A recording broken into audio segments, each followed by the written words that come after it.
अब हमें यहाँ इंटीग्रेट करना है 1 upon x times log x the whole square plus 4 with respect to x। यहाँ पे हमने लिखा है dx। Now if you observe इस क्वेश्चन में log x टर्म का डेरिवेटिव होता है 1 बाय x, यहाँ पर वो छुपा हुआ है, right. So you have the derivative of log x in this integral. तो हम log x को सब्स्टिट्यूट करेंगे एज t, राइट। तो ये हो जाएगा t square plus 4 and then we can use the formula 1 upon x square plus a square. वो वाला इंटीग्रल का हम फॉर्मूला यहाँ अप्लाई कर सकते हैं। सो यहाँ पर हम सबसे पहले सब्स्टिट्यूट करते हैं, put log of x equal to t. So therefore 1 upon x dx would be dt. अब I की वैल्यू चेंज हो जाएगी in terms of t। Now 1 by x dx ये हो गया dt, राइट। 1 by x के साथ dx ये बन जाता है dt। अब आगे आएगा 1 upon, now log x is t and square है इसलिए t स्क्वायर प्लस 4। अब ये आ गया इस फॉर्म में 1 upon t square plus 2 square dt। Now we use the formula 1 upon x square plus a square dx is equal to 1 by a tan inverse of x by a plus c। तो ये formula apply करके we get the value 1 by a यानी 1 by 2 tan inverse t by 2 plus c।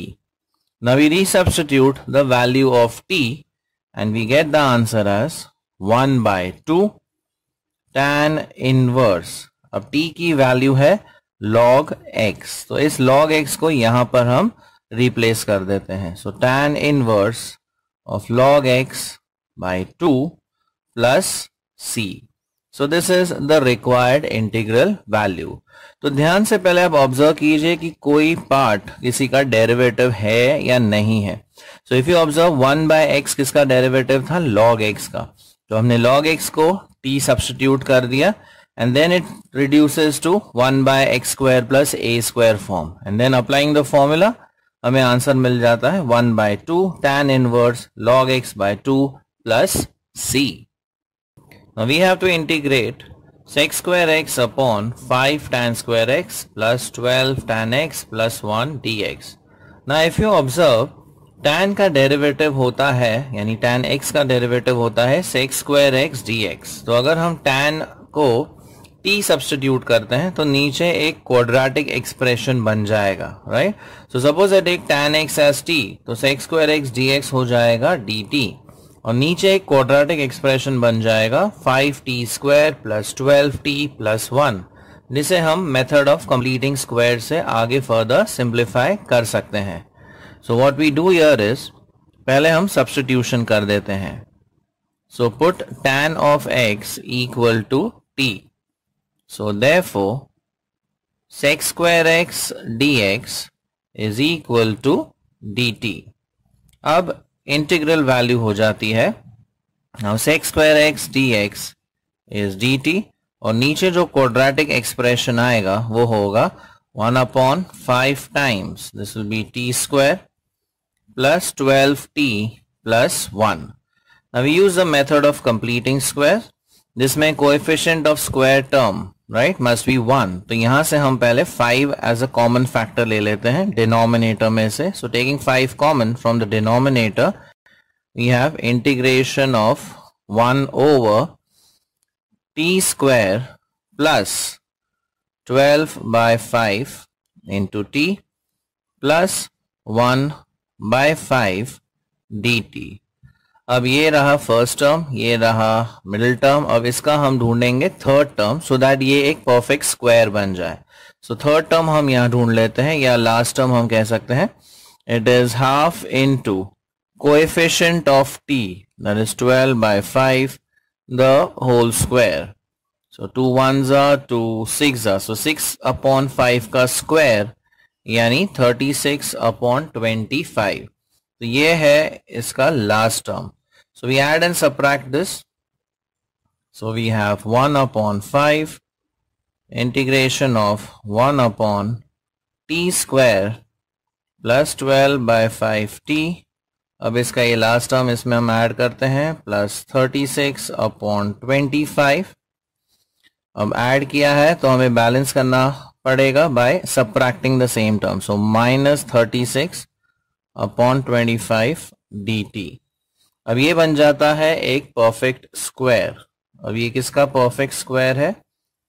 ये perfect square है t plus 6/5 the whole square. ये इसका perfect square है, t plus 6/5 का.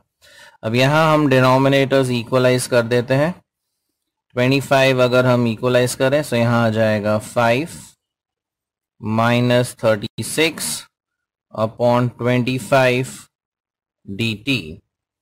So we have 1/5 integration of 1/t plus 6/5 the whole square.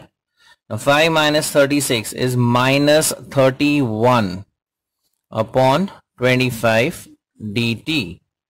तो इसे हम लिख सकते हैं as 1/5 integration of 1/t plus 6/5 the whole square, and this could be written as root of 31/5 the whole square dt.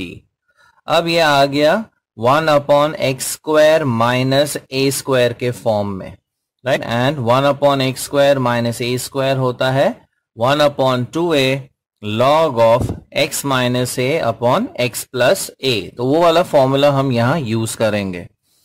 So we have 1/5 times 1/2a. a है यहां पर root 31/5 log of x minus a मतलब t plus 6/5 minus root 31/5 upon x plus a यानी t plus 6/5 plus root of 31/5 plus c.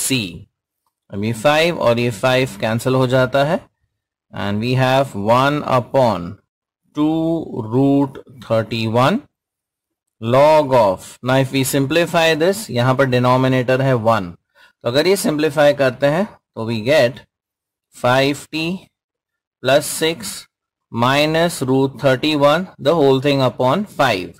और वैसे ही नीचे आएगा 5t plus 6 plus root 31 the whole thing upon 5. अब upon 5 हम कैंसिल कर देते हैं, तो ये रिमेनिंग टर्म है plus c. And the last step is हमें रीसब्स्टिट्यूट करना है. तो जहां t है वहां पे हमें वैल्यू पुटअप करनी है as tan x. So your final answer would be 1/2 root 31 log of mod of 5 times tan x plus 6 minus root 31 और अपॉन में 5 times tan x plus 6 plus root 31 plus c. So this is the required integral value.